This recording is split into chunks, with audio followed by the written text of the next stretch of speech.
12 აგვისტოს საქართველოს ისტორიის იმ გამორჩეულ დღესაც ნიშნავს, რაც გმირობის და თავდადების სამშობლოს სიყვარულის და ქართველობის მაგალითია. დიდგორობა ჩვენს ქვეყანაში წელსაც საზეიმოდ აღინიშნა. რატიმეტრაველის სიუჟეტი.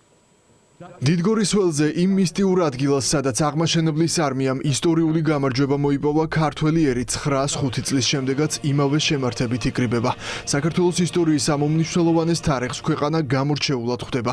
დღევანდელ სახალხო ზეიმს ხელისუფლების წარმომადგენლები შეუერთდნენ. დიდგორის ველზე საზოგადოებას სიტყვით მიმართეს პრეზიდენტმა და თავდაცვის მინისტრმა. ითქვა, რომ ეს გამარჯვება არა შემთხვევითობა, არამედ სახელმწიფოებრივი სიბრძნის ნათელი გამოვლინებაა. დიდგორი არ ყოფილა შემთხვევითობა.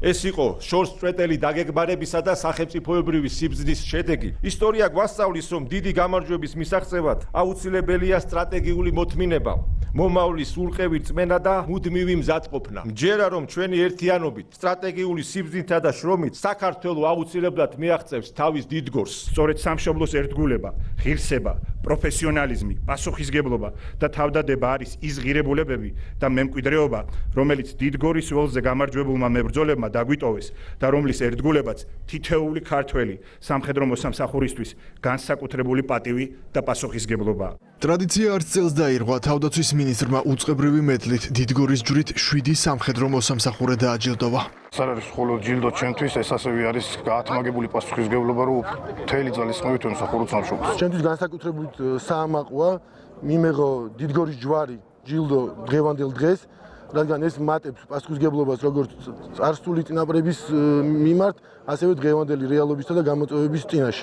ყოველ 12 აგვისტოს დიდგორის ველზე ისტორია ცოცხლდება. ტრადიციული სამოსი, ქართული მრავალხმიანი ფოლკლორი, ქორეოგრაფიული ნომრები, თემატური აქტივობები. ღონისძიებაზე თემატური სივრცეები მუნიციპალიტეტებმა წარმოადგინეს. სივრცეებს, სადაც ყველაფერს ქართული ტრადიციული ელფერი აქვს, პრეზიდენტიც ესტუმრა. მნიშვნელოვანია, რომ პოპულარიზაცია კიდევ უფრო მეტად მოხდეს ჩვენი ადგილობრივი კულტურის და მუნიციპალიტეტის მრავალფეროვნების წარმოჩენით. ჩვენ სივრცეში დამთვალიერებელი იხილავს სახვითი და გამოყენებითი ხელოვნების ნიმუშებს და ნაშრომებს ჩვენი ადგილობრივი ხელოვანების და ბავშვების. მრავალფეროვანი გამოფენა გვაქვს.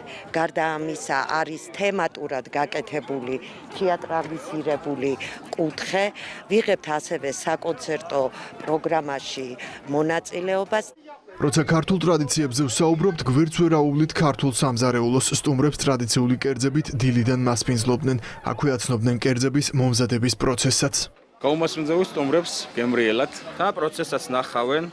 მაქსიმალურად პოპულარიზაცია უნდა გაუწიოთ ჩვენს ქართულ კერძებს, რომ მაქსიმალურად გაიცნოს ყველამ თუ როგორი სასწაული კერძები მზადდება ჩვენთან საქართველოში. ვაკეთებთ კახუშოს, ვაცხობთ ხინკალს, ხაჭაპურს.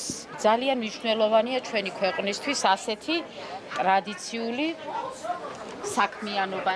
გამარჯვება, რომლიც სიამაყეც ქართველ ერს უკვე 9 საუკუნეზე მეტი ამოსდევს, მემატიანეებმა დიდი ხნის წინ შეაფასეს როგორც ძლევაი საკვირველი.